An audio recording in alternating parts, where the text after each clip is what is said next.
ਇਹ ਰੰਗ ਤੁਹਾਡੇ ਜਮਾਏ ਹੋਏ ਹੋ sir we love you really.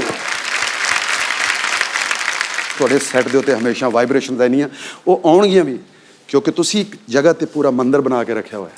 So sweet. ਜਦੋਂ ਪ੍ਰਵੇਸ਼ ਕਰਦਾ ਕੋਈ ਆਦਮੀ, ਜਿੱਥੇ ਮੰਦਿਰ ਹੋਵੇ, ਜਿਹੜੀ ਜਗ੍ਹਾ ਪੂਜਣਯੋਗ ਹੋਵੇ, ਉਸ ਨੂੰ ਨਮस्कार करके लंघो तो काम सारे संपूर्ण होंगे। और ऊपर से मान साहब आपके जैसी शख्सियतें जब इस शो पे आती हैं, आपके चरण पड़ते हैं, तो हाय हाय फिर तो जियो जियो। मान साहब का बहुत बहुत स्वागत है, प्लीज यहाँ पे विराजमान हो जाइए। Thank you so much. जोरदार तालियां एक बार मान साहब के लिए। 31 दिसंबर 1980 की वो रात जब मान साहब ने दूरदर्शन पे पहली बार दिल दा मामला है गाया था, और मान साहब तब से लेके आज तक लोगों के दिलों के मामले हिले हुए हैं, खराब हुए हैं। मतलब लोग आपसे इतना प्यार करते हैं, और ये आज तक इतने सालों से लगातार लोगों के दिलों पे राज करते आ रहे हैं। सर आपको सलाम। Thank you. मान साहब एक बात बताइए, ये जो दिल से दिल का कनेक्शन होता है, ये जोड़ने का फॉर्मूला है क्या बेसिकली? बिकॉज मैंने देखा है लोग आपके फैन नहीं है, आपसे प्यार नहीं करते, आपको पूछते हैं। पाजी क्या कनेक्शन, इसका फॉर्मूला क्या है बेसिकली? मेरा ख्याल है इज्जत की है सब कुछ। कनेक्शन जड़ा है जी, जिन्नी करी जाओगे उन्नी मिली जानी है। जे तुसी किसी दी कर नहीं सकते, तुहानू मिल नहीं सकती। बिल्कुल सही बात है। मान साहब जब आपने दिल दा मामला है गाया था, जी, तब हिंदुस्तान की पॉपुलेशन जो थी 100 करोड़ से कम थी एक्चुअली। अभी तकरीबन 150 करोड़ हो गई है।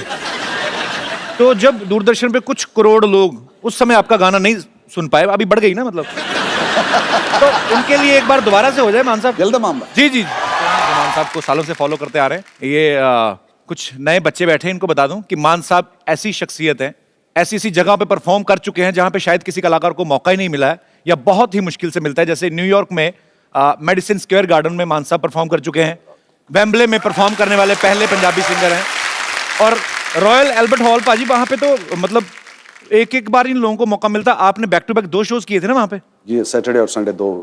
तो पहले क्या बात है। तो पाजी जब आप दूसरी बार रॉयल एल्बर्ट हॉल में परफॉर्म कर रहे थे, तब आपने सोचा था एक दिन हमारे शो में आने का मौका मिले?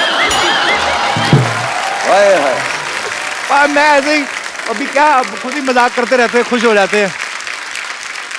आने का मौका नहीं, मेरी खुशनसीबी मैं समझता हूँ कसम से। मेरी खुशनसीबी बड़े बड़े आर्टिस्टों की, बड़े बड़े कलाकारों की, बड़े बड़े दुनिया के दिग्गज जो है अपने आप को, वो भी इस जगह पे आने को सब लव यू।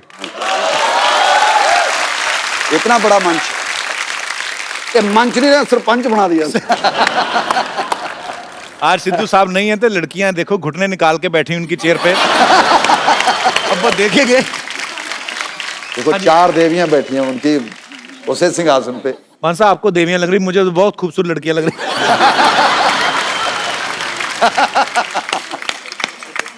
नहीं, बहुत बहुत अच्छी लग रही हैं आप चारों ही। सोफा ना तोड़ देना सिद्धू साहब का। पर एक्चुअली चारों मिलकर भी इतना वजन नहीं डाल रही होंगी जितना अकेले सिद्धू साहब ने डाला। अभी हाल ही में मान साहब ने नशे के खिलाफ जो मुहिम छेड़ी है, बहुत सारे लोग मान साहब को सपोर्ट कर रहे हैं, और मान साहब बहुत खूबसूरत काम करते हैं आप। अगर आपके कहने पे, आपकी इस मुहिम के जरिए अगर हमारे नौजवानों का नशा जो है वो छूट जाता है, तो मेरे ख्याल से इससे बड़ी कोई बात हो नहीं सकती। मान साहब अभी ये जो एल्बम आप रिलीज कर रहे हैं, मैं चाहता हूं कि हमारे दर्शकों को भी बताएं वो क्या है, कॉन्सेप्ट क्या है पूरा? इसका कॉन्सेप्ट है पंजाब में कितनी तरह के केमिकल्स, कितनी तरह के नशे जो इस वक्त तैनात हो चुके हैं हमारे लोगों को, बच्चों को जो लगी हुई है जी, उससे उसको बाखबर करना है। तो मान साहब का ये जो वीडियो है उसमें यही दिखाया गया कि मान साहब फ्लैशबैक में जाते हैं और उस छोटे से भगत सिंह को पूछते हैं कि तूने जिस भारत का सपना देखा था वो शायद वैसा नहीं है, तो उनको प्रेजेंट में लेके आते हैं।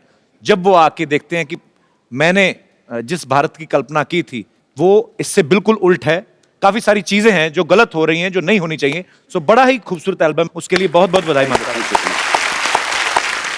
मान साहब अभी तो आपके साथ एक कंप्लीट पूरा बैंड होता है, जब आप शुरुआती दिनों में गाते थे तब भी आपके साथ इतने साजिंदे होते थे? उसमें 3-4 लोग होते थे, एक मैंडोलिन बजाने वाला, एक ढोलक वाला, और कभी कभी अब हारमोनियम उठा के लेके जाते थे। ओके। और एक दफा मेरे ऐसी शादी का प्रोग्राम था। अच्छा। और कहते यार स्टेज तो है नहीं है, इस गड्ढे पे बैठ के गाओ। वो जो जिसके आगे बैल बांध के संभाल, बैल बांध के, हाँ, बैल की जगह उन लोगों ने बंदे बिठा दिए कि ये उठ ना जाए। तो फिर आपने वहां पे बैठ के परफॉर्म किया? हाँ जी हाँ।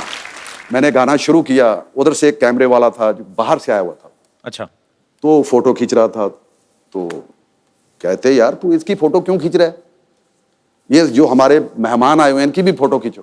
कहता मैं नहीं खींचूंगा, इसकी खींचूंगा। वो थोड़ा जिद कर बैठा। अच्छा। तो उनके जो परिवार में तो कोई जो मामा या कोई जो खास करके जो प्राहुणा होता है, ज्यादातर जो आए, जीजे होते हैं। जीजे हाँ। जीजे जीजा। तो जीजे ने उसको पकड़ लिया, उसकी तार तुर खींच गई। अच्छा। तो उसके साथ भी जो आदमी आए थे वो भी उनका ही था। अच्छा। तो लड़ाई शुरू हो गई। जो हमारे जहां बैल बंधे होते हैं वहां जो बंदे वहां से बैठे हुए थे वो उठ गए और मैं नीचे।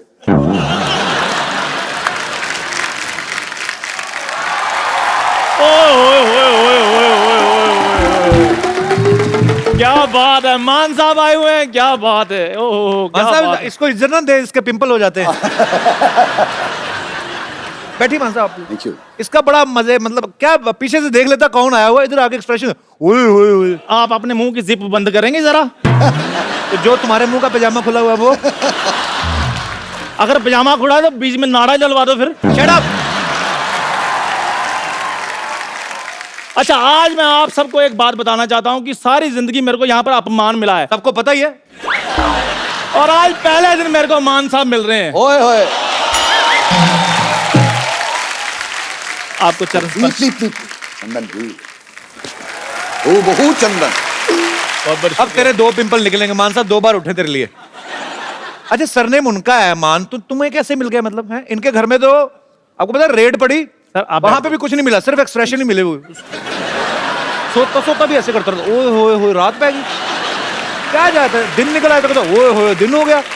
तेरा कुछ है मतलब तो मेरे पास एक्सप्रेशन है तो मैं देता हूं, जिसके पास नहीं है वो दे ही नहीं पाते। मेरी फिल्म देखना, उसमें तुझे पता चलेगा। फिरंगी। अच्छा, मैं देख मान साहब को बता फिरंगी आ रही है। है फिरंगी में मैंने सीन देखे हैं तो मुझे बताया गुरेक ने। अच्छा। कहते कमाल है यार, एक तो फिटनेस आपकी अब बता।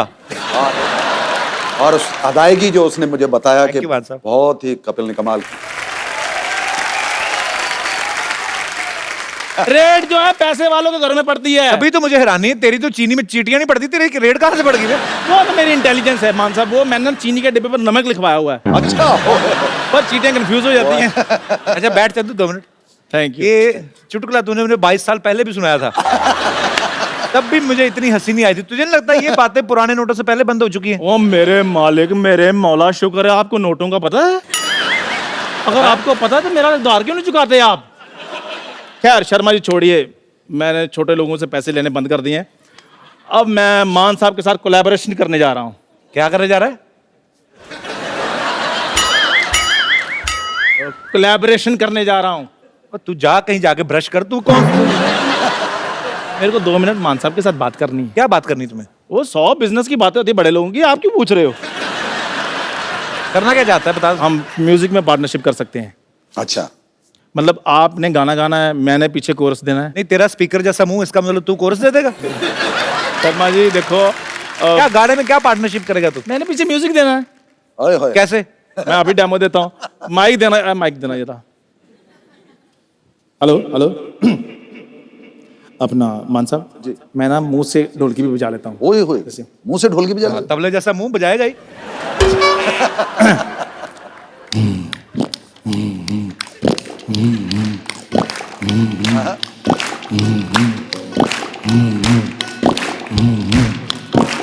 लो जी, लास्ट मान साहब के लिए एक छोटी सी हीर पेश करने जा रहा हूँ मैं। एक काम कर। छोटी सी हीर। छोटी सी हीर।